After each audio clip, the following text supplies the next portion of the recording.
j'entendis dans le ciel une grande voix qui disait, c'est maintenant. Est-ce que quelqu'un peut répéter avec moi? C'est maintenant qu'est venu le salut et la force et le règne de notre Dieu et la puissance de son Christ. Car l'accusateur de nos frères, qui les accusait jour et nuit devant Dieu, a été précipité. Ils l'ont vaincu par le sang de l'agneau et par la parole à laquelle ils rendaient témoignage. Et ils n'ont point aimé leur vie, mais ils l'ont exposé à la mort. Aïe, aïe, aïe. Est-ce que quelqu'un peut acclamer le roi des rois dans la salle?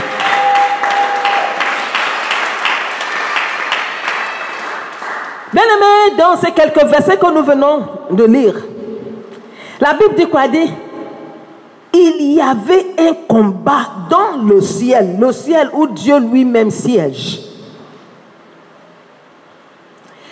Je dis, tous les combats que nous menons n'ont pas commencé aujourd'hui. Est-ce que quelqu'un comprend ça? Le combat que nous menons n'a pas commencé aujourd'hui. Le combat a commencé même avant ta naissance. Est-ce que quelqu'un comprend ce que je dis là?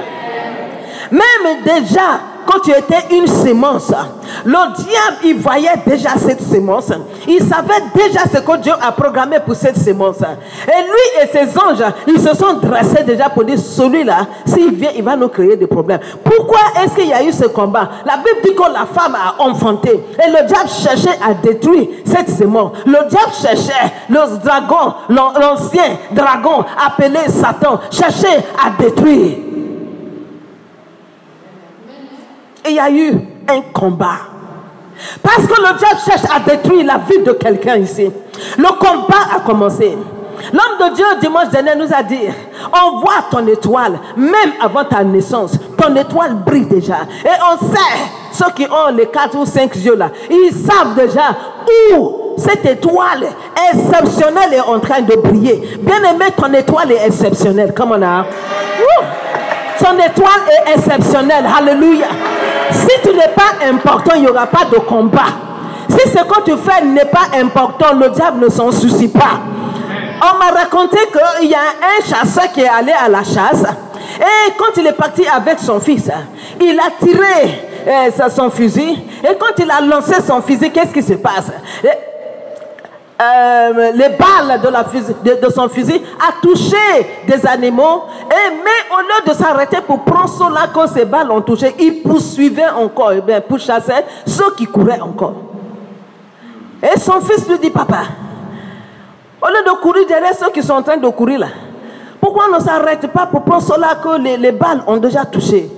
Et son père lui dit, mon petit, ceux-là que les balles ont déjà touché là, ils ne vont pas aller loin.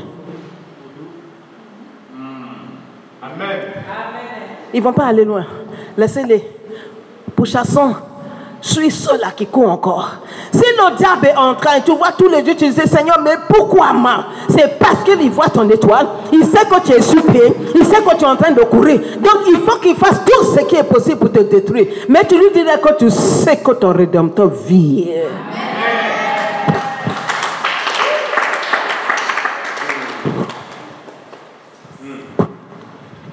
Le combat n'a pas commencé aujourd'hui.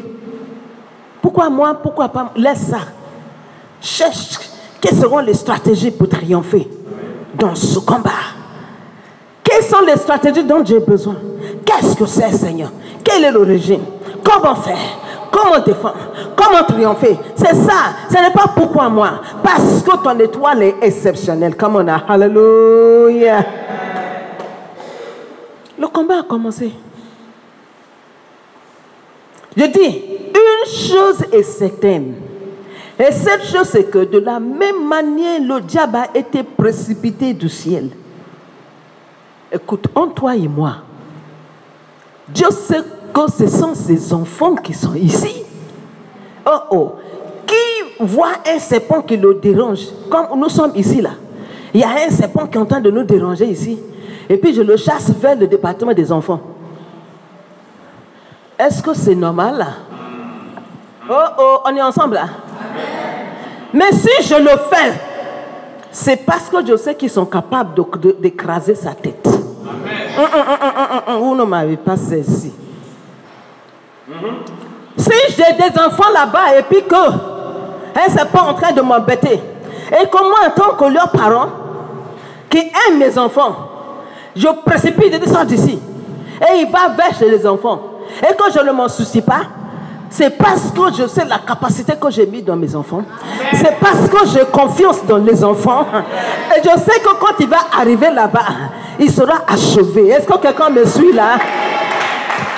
Dieu a confiance en chacun de nous ici présents. Il n'y a pas quelque chose que nous traversons que Dieu n'est pas au courant de. Il sait le commencement. Il connaît également la fin. Et ça y est dans ta main. Est-ce que toi tu es prêt pour te lever, pour fermer la gueule de tout ton accusateur?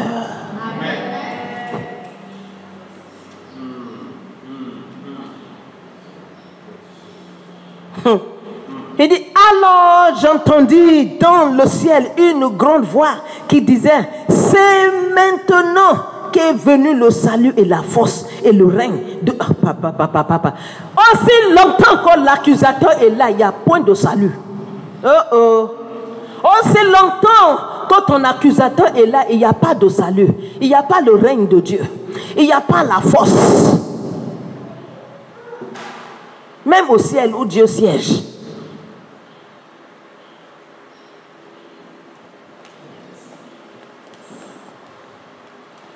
Et alors, j'ai commencé, je voulais savoir, qu'est-ce que c'est une accusation? Parce qu'il faut connaître pour savoir ce que tu es en train de faire. Qu'est-ce que c'est qu'une accusation? Est-ce que quelqu'un veut m'aider? Qu'est-ce que c'est qu'une accusation? Rapidement, rapidement, rapidement. Parce que je ne vais pas briser l'onction. Qu'est-ce que c'est qu'une accusation? Bon, tu ne sais pas. Oui, rapidement. Allez-y. Une dénonciation. Alléluia. C'est le premier mot que j'ai. Amen. Amen, amen, amen. Une dénonciation. On dénonce quoi? On dénonce parfois ce que tu as fait. On dénonce parfois les choses que tu n'as pas fait aussi.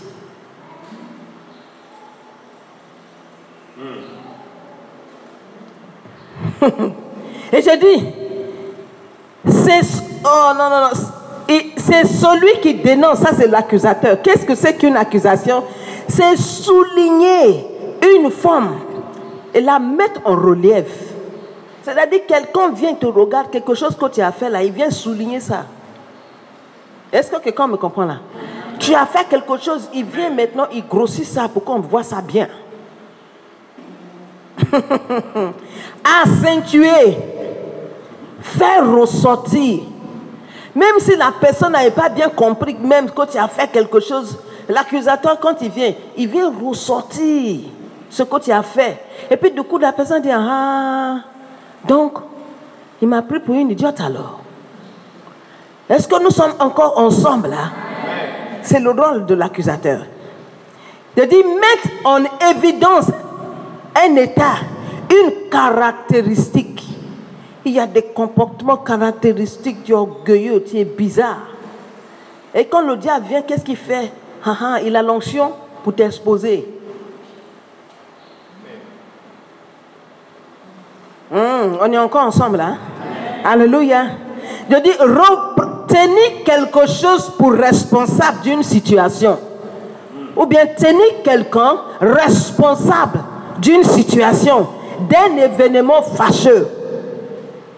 Reprocher à quelqu'un une faute, un délit, ou toute action ou attitude jugée blâmable.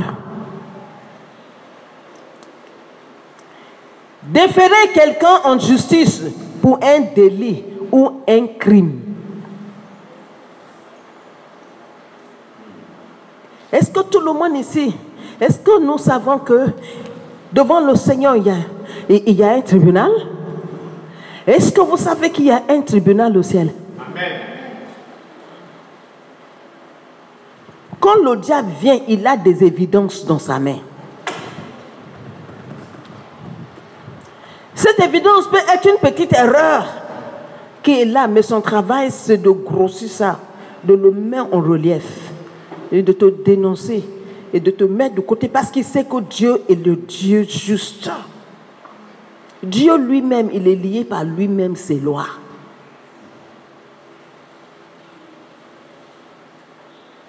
Mais nous allons fermer sa bouche ce matin au nom puissant de Jésus.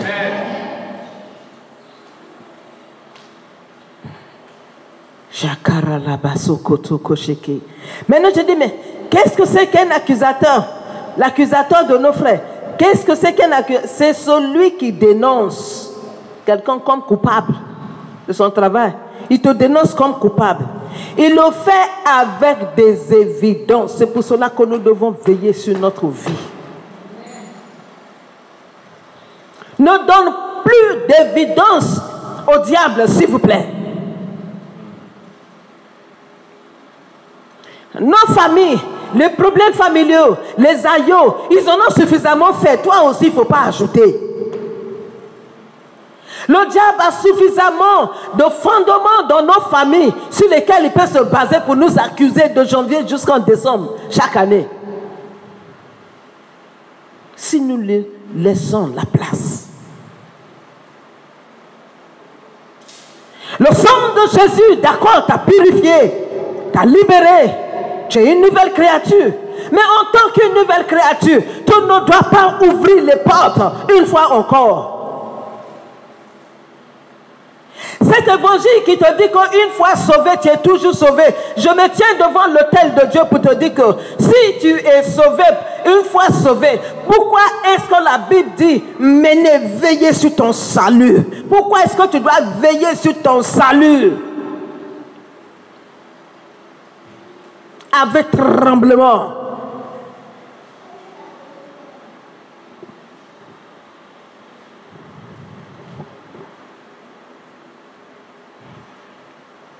Dans cette église, par la grâce de Dieu, nous allons nous dire la vérité. Alléluia. Alléluia. Et nous allons marcher par la vérité de Dieu. Au nom puissant de Jésus-Christ de Nazareth. Amen, amen, amen. Hein? Et je dis, ces évidences peuvent être parfois vraies ou fausses. Mais la raison pour laquelle ces accusations ont été prononcées est pour détruire. Bien-aimés, ne jouons pas avec ce sujet de ce jour. Car le diable a accusé le Seigneur Dieu Tout-Puissant et il a réussi à convaincre quelques anges qui l'ont suivi et ont créé un cafouillage total au ciel. Dieu lui-même. Ce Dieu que Satan se prosternait devant, le créateur des cieux et de la terre, lui qui régnait en maître, lui qui est Dieu, que tout être se prosterne devant, qui a le premier et le dernier mot. Bien aimé, le diable a quand même réussi à accuser, parce que pour que les autres anges suivent le diable, c'est qu'il a concernant Dieu. Vous ne comprenez pas?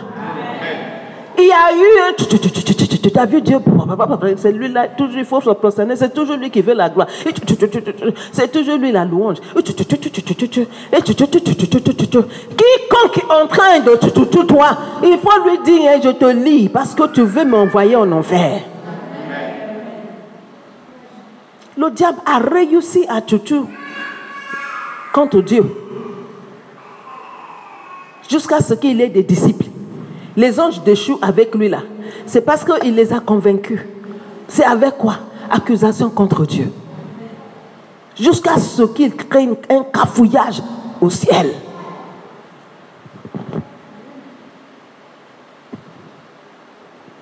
Vous ne savez pas, quand on dit le pouvoir de la langue, on ne joue pas avec les paroles, le pouvoir de la langue. Quelqu'un qui aime beaucoup parler, il faut fuir. Parce qu'il te crée une image. Nous avons vu hier avec celle qui était avec moi en Bavardé, on a fait une petite étude biblique, on a décidé de faire une étude. Vraiment, c'était devenu très important, très intéressant. On a vu quoi? Que la parole crée une image dans le cœur de la personne à qui on parle. Si je viens te parler, hein, l'homme de Dieu Michael, tu ne l'as jamais vu, tu ne sais rien. Mais quand tu le vois là, c'est l'image que j'ai décrite de lui que tu vois. Oh, oh, alléluia. Parce que si je dis que c'est un sorcier, ne crois pas. Hein. Quand tu le vois le matin, le pauvre, qui t'aime et qui fait, il s'amuse à faire les œufs bouillis. Et puis, il veut manger son petit déjeuner, des œufs bouillis. Et puis, il te donne un. Qui va manger? Hein? Personne. Qu'est-ce qui a créé ça? L'image que la parole que je t'ai dit a créé le concernant. Si j'ai le courage même de prendre cet œuf-là, même ma main qui a pris même là, je vais mettre dans le sang de Jésus. Alléluia. Ne jouons pas avec l'accusation. Ne jouons pas avec les paroles de gens. Ne jouez pas. C'est pour cela que nous devons faire très attention. Ce que tu entends concernant ton pasteur, ce que tu entends concernant ton église, ce que tu dis, fais attention. Toi-même, tu détruis l'église. C'est toi qui t'as évangélisé. Qui va te suivre pour aller où? Dans l'église que toi-même tu viens de Noisy. J'ai un homme de Dieu ami, il ne savait pas la gravité. Il avait des amis. Donc quand on parle là, il n'était vraiment pas bien payé. Quand il s'il cherchait de l'argent là-bas, ils se plaignaient seulement. Ah, voilà comment le pasteur, Seigneur me traite. Même l'argent, il ne me donne pas. On souffre, on se débrouille à la maison parce qu'il n'y a pas d'argent. Il a commencé ton et puis après on dit il y a croisade d'évangélisation. Il a invité le gars dit pour aller où? Ton église, tu souffres tous les jours. C'est pas ton église, on ne te paye pas, on ne s'occupe pas de toi ni de tes parents, ni quoi. Moi, je te suis pour aller là-bas. Non, Dieu, il faut parler d'autre chose. Parler d'autre chose. Attention. Le diable a été précipité. Et la parole, et Dieu les appelle les enfants de la rébellion. Il dit les enfants de la rébellion marchent sur la colère de Dieu. Ne te positionne pas sous la colère de Dieu. Alléluia. Ne te positionne pas sous la colère de Dieu.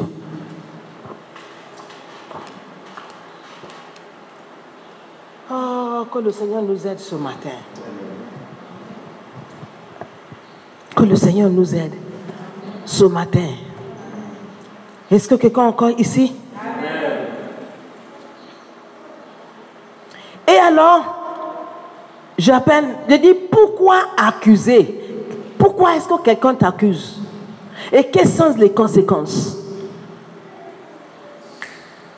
La personne t'accuse pour te discréditer, pour apporter la haine, pour apporter le rejet. Il y a quelqu'un qui t'aimait, parlait de toi et dit, lui là, oh, nous on le connaît, hein? Toi, tu ne connais pas maman. Tu ne connais pas maman. Elle est dure, elle est difficile. Elle est impossible. Le jour où la personne rentre sur ton couvert, tu souris. Et il me regarde. Et la femme là, elle est dure, elle est méchante. Tu ne me connais ni d'Adam ni d'Ève. La personne qui t'a transféré ces paroles-là, la raison, c'est quoi? Et les conséquences, c'est quoi? C'est pour apporter la honte. C'est pour te discréditer. Pour te donner un nom qui ne t'appartient pas. Est-ce que quelqu'un veut laisser quelqu'un comme cela continuer? Est-ce que tu ne vas pas te lever ce matin pour lui dire tais-toi au nom de Jésus? Quelqu'un veut t'aider. Mais dès que cette personne s'approche, c'est qu'il a déjà entendu parler de toi quand il vient. Ah, il change son avis. Alléluia. Alléluia. Je dis que pour ceux qui veulent vous aider, il dit ça pour qu'ils puissent vous éviter. Il y a quelqu'un qui s'en a fait l'interview. Quand tu as fini de faire ton interview, tu as bien travaillé, mais cette mauvaise habitude qui existe aujourd'hui, on va aller chercher la personne avec qui tu as déjà travaillé. Et malheureusement, généralement, il tombe sur la mauvaise personne à qui tu as déjà dit la vérité une fois.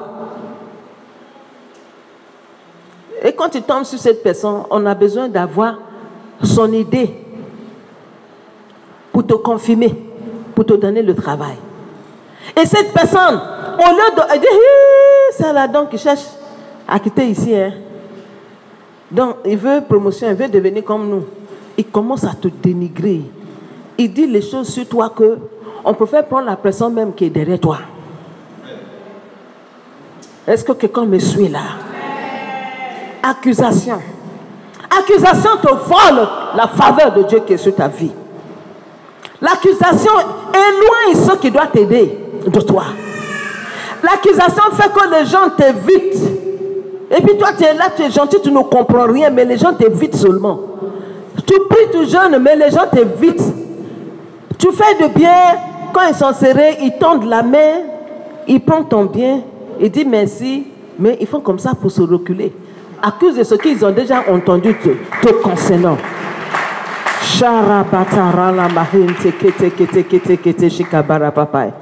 Nous allons mettre fin à tout cela au nom puissant de Jésus-Christ. Je dis, nous allons mettre fin au nom puissant de Jésus.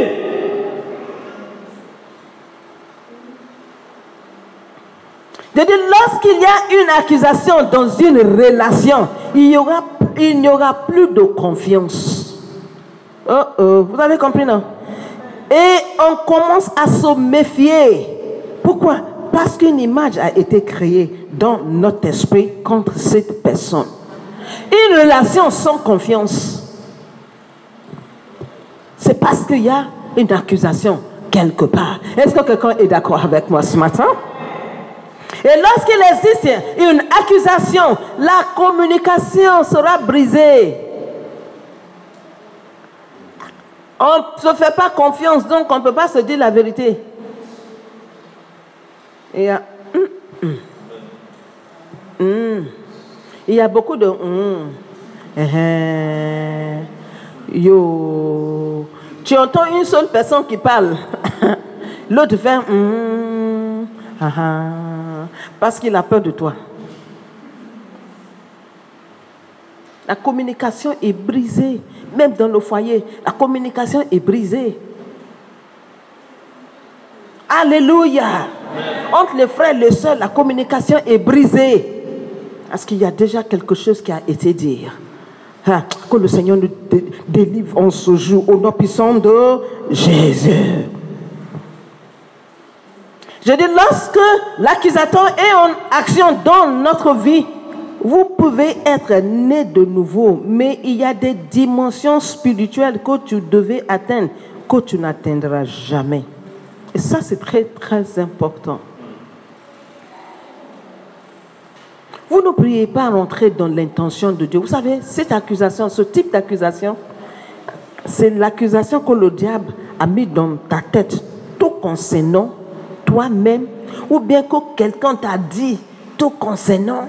Donc, chaque fois que tu veux aller prier, ou bien chaque fois que tu vas vers le Seigneur, tu es un peu...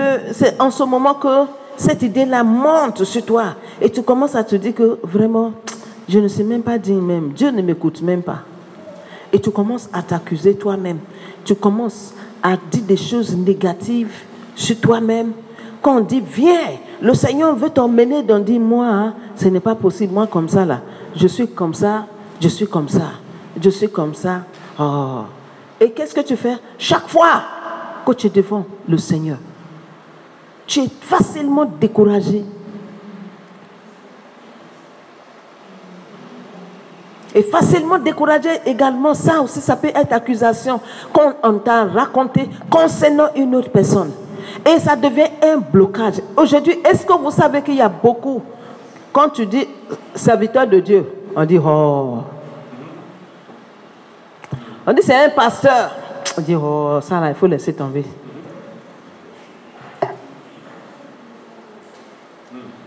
Quelqu'un a compris ça? Il y a beaucoup aujourd'hui qui ne peuvent même pas arriver à la dimension que Dieu a programmée. Parce qu'aujourd'hui, nous croyons que c'est le diable qui est plus fort. Hein. Quand tu commences à monter là, c'est qu'il est parti quelque part, il a pris pouvoir quelque part.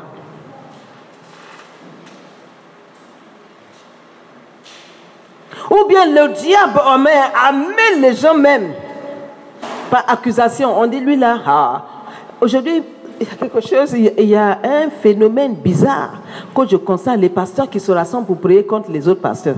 Na waouh.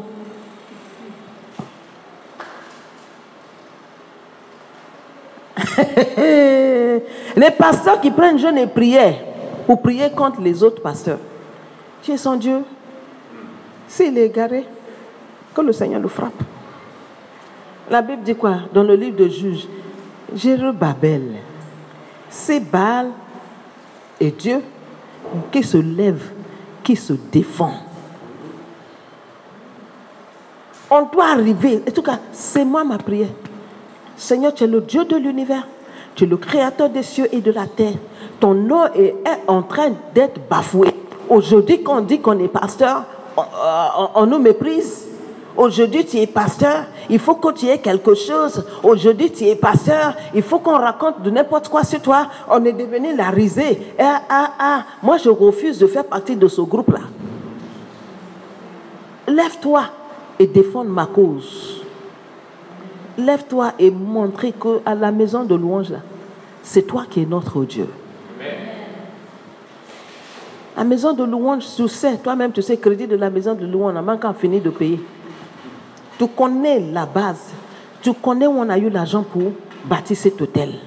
Et tu sais comment l'hôtel... L'argent est seulement 100%. Si on dit 200% pur, c'est dépasser 200% pur. Et tu vas dire, tu ne vas pas te glorifier. Pourquoi?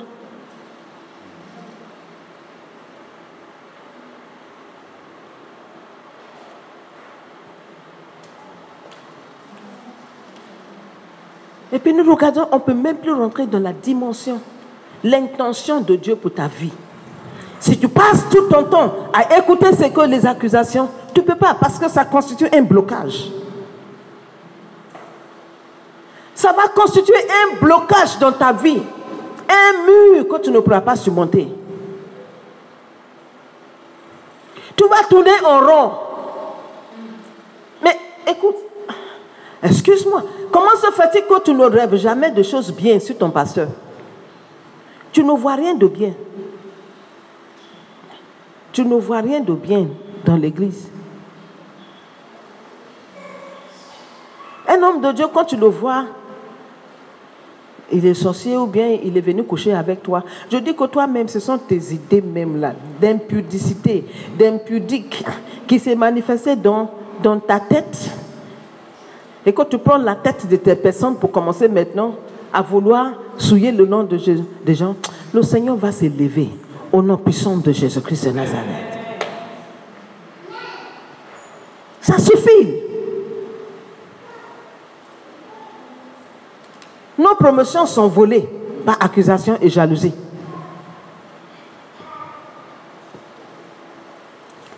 L'intention de Dieu dans ta vie, tu n'arrives pas à arriver à cause des envies et de jalousie. Et je ferme toutes les bouches. Bien aimé, depuis que le Seigneur m'a donné ce message, je n'ai pas dormi. Papa est là, il va vous dire, je n'ai pas dormi. Aujourd'hui, là, toute la nuit, je n'ai pas dormi. Où je suis là, et même pas encore dormi, peut-être 1 heure. 2 heures seulement, j'ai dormi. Je dis, quand je vais finir avec, je vais aller me coucher. Parce qu'il y a quelque chose qui brûle au fond de moi. Il y a une bouche qui doit se taire.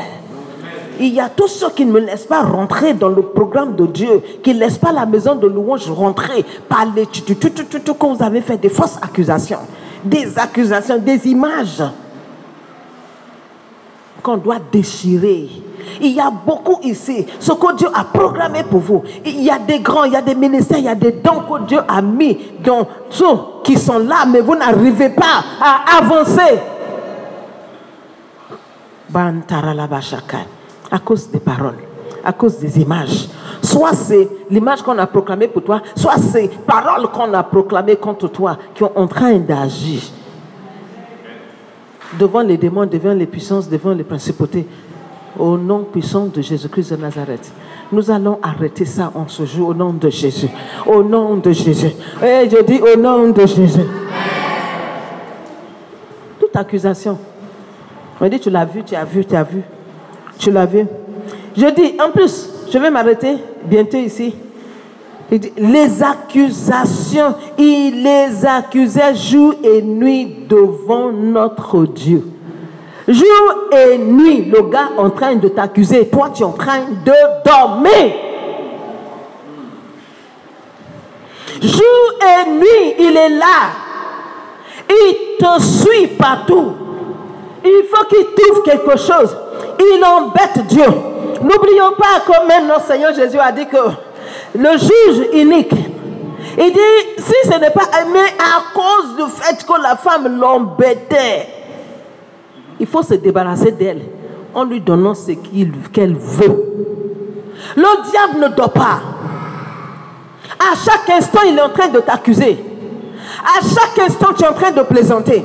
À chaque instant, il est derrière toi. Quand il voit qu'il a échoué là-bas, il cherche encore une autre porte. La Bible dit l'accusateur accusait jour et nuit. Et nous sommes là aussi lui donner des sujets. On dit non, Dieu de grâce. Dieu de grâce. Bien aimé, la grâce est plus dangereuse. Je vous répète ça toujours. La grâce est plus dangereuse que la loi. Au cas où vous ne le savez pas. La grâce est plus dangereuse. Je parlais à mes filles hier, je dis, la loi dit, ne commets pas l'adultère, n'est-ce pas? Ça, c'est quand on vous a attrapé, monsieur et madame, couchés ensemble. Ça, c'est maintenant que vous avez commis l'adultère. La grâce dit, quand tu penses déjà dans ta tête, tu as déjà commis l'adultère. Est-ce que quelqu'un est encore avec moi là? La loi dit, il ne faut pas tuer. C'est ça, non? Non, il ne faut pas tuer. Il dit, mais depuis le jour, la grâce dit, quand tu as eu des mauvaises pensées dans ton cœur contre ton frère, tu l'as déjà tué. Est-ce que quelqu'un est encore avec moi là? Sur cette grâce-là, quelqu'un est là en train de te suivre pour chercher quelque chose qui va dire contre toi. Josué, le souverain sacrificateur, la Bible nous dit quoi? Le diable l'a accusé jusqu'à ce que le Seigneur demande à un ange de lui ôter. Il dit son habit était sale. Dieu a fait grâce, il dit pardon, ôte-lui. Dieu n'a pas dit Satan, ferme-la. Même si son habit est sale, c'est pas grave. Est-ce que c'est ce que Dieu nous a dit? C'est ce que la Bible a dit. Dieu pouvait dire oui, moi je suis de Dieu, de grâce de Dieu, Dieu tout-puissant, c'est mon souverain sacrificateur. Son habit est sale, c'est pas grave. Ça ne te regarde pas. Mais Dieu dit, la Bible nous dit quoi? Il a demandé aux anges, ôte-lui ça, pour que le diable ne trouve plus une évidence d'accusation. Jour et nuit. On est en train de vivre dans le péché. Enfant de Dieu, écoutez, cette histoire de péché-là, on n'entend plus parler dans l'église. Mais nous, on va parler de péché chaque dimanche. Chaque dimanche, chaque occasion que j'ai pour prendre le micro, je vais parler du péché. Parce que c'est la clé que tu as donnée au diable pour rentrer dans ta vie. Les hommes de Dieu vont faire ta délivrance, tu vas sortir d'ici. Si tu tombes dans le péché, tu lui as donné la clé, il ouvre. Et puis tu dis, c'est un faux prophète. C'est toi qui es faux. Et tu n'auras même pas besoin des prophètes. Si tu commences à apprendre à mener une vie sainte, il dit, je suis saint, soyez saints. C'est un ordre, c'est un ordre. Qu'est-ce que tu fais? Hier, on a parlé jusqu'à avec ça. On a dit, s'il vous plaît, j'aimerais que tout le monde prenne Éphésiens, comme vous allez arriver chez vous. Éphésiens chapitre 5, du verset 3 jusqu'au verset 10. Étudiez-le à la maison. C'était édifiant. Immoralité, impureté, mensonge, toutes sortes de choses. Et pour aggraver ceux qui ne rentreront pas dans le ciel, là, vous savez. On attend ça, on s'est arrêté là-bas. Ceux qui ne rentreront pas dans le ciel, avarice. Tu es avare. Dieu dit, tu ne rentreras pas au ciel. Il faut lire ça là-bas. Si tu ne connais pas la Bible, demande qu'on te lise ça. Et nous avons dit hier que l'avarice, ce n'est pas quand on dit avare, on regarde, mon oncle il a beaucoup d'argent, il ne donne pas, il est avare, il ne va pas rentrer au ciel. Toi-même, tu as 1000 francs. Tu as besoin seulement de 500. Tu as encore 500. Ton 500 là, tu dois le partager. Alléluia. Et l'avarice ne veut pas dire une personne a ses dépenses. Par exemple, j'ai mon courant d'électricité 500 000 et j'ai 500 000. Je laisse ma facture d'électricité et je vais partager les 500 000 qui sont avec moi. C'est là, ça s'appelle la folie. Qui a dit ça? Alléluia. Alléluia. C'est-à-dire c'est ton surplus. C'est que tu as vraiment que tu peux donner qui ne va pas te mettre dans l'embarras. Pourquoi? Parce que ça devient de l'idolâtrie, ce que tu as là. Quand ça devient de l'idolâtrie, tout ce que tu gardes, que tu préfères à une autre personne,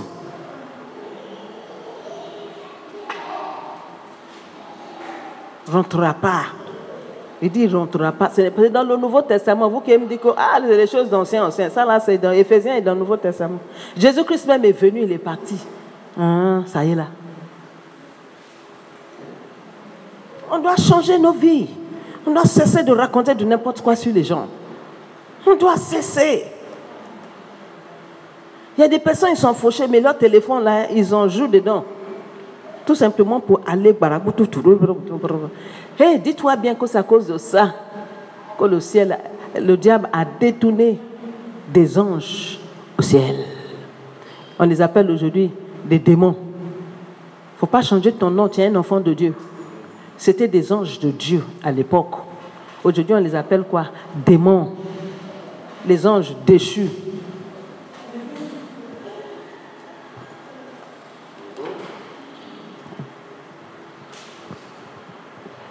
Alléluia. Et nous terminons, bien-aimés. Il dit, c'est maintenant qu'est venu le salut. Tu ne peux pas rentrer dans le salut jusqu'à ce que tu fermes la bouche de l'accusateur. Jusqu'à ce que tu chasses l'accusateur, s'il vous plaît, de ton domaine. Jusqu'à ce que l'accusateur s'éloigne d'où tu es, tu ne peux pas expérimenter le salut. Quand il dit, c'est maintenant qu'est venu le salut. Et tu seras faible. Il dit la force. On n'a pas de force quand l'accusateur est là. Ça, ce sont d'autres sujets que je lance, que je prie, que les responsables peuvent aller traiter. Le rôle de l'accusateur, par exemple, vis-à-vis du salut, ou bien le rôle de l'accusateur vis-à-vis du manque de force, et le règne de Dieu, et la puissance de notre Christ Jésus. Et je dis que tout ceci, c'est pour souligner qu'aussi longtemps que l'accusateur est en action dans notre vie, il n'y aura pas de salut. Et le salut veut dire quoi? Le bien-être, la délivrance et tout ce qui suit. Et tu seras sans force, tu seras sur le contrôle du diable et tu n'auras pas la force même pour prier, pour pouvoir t'échapper. Dieu ne peut pas régner dans ta vie, ni la manifestation de la puissance du Seigneur Jésus-Christ. Et donc vous comprenez pourquoi c'est nécessaire, et je dirais même obligatoire, de fêter le diable, notre accusateur. Amen. Amen. Amen. Quelqu'un a reçu quelque chose ce jour-là. Bien-aimé, tu vas te tenir debout. Nous allons nous tenir debout. Alléluia. Nous allons nous tenir debout. Alléluia. Oh, oh, alléluia. Vos faiblesses dans la salle me gênent. Alléluia. La première des choses, c'est que nous allons demander pardon une fois encore à Dieu. Le psaume 103, psaume 3, le verset 3 nous dit, c'est lui qui pardonne toutes tes iniquités et qui guérit toutes tes infimités.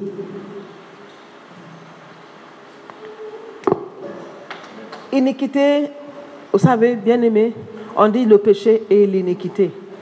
L'iniquité, c'est le péché, quelque chose que tu fais qui est devenu ton habitude. Tu le fais facilement. Pour toi, maintenant, on dit c'est le péché mignon. Je vous disais, le péché n'est pas mignon, il est très vilain. Iniquité est très dangereux. Le péché, généralement, je ne sais pas, quand on fait, on se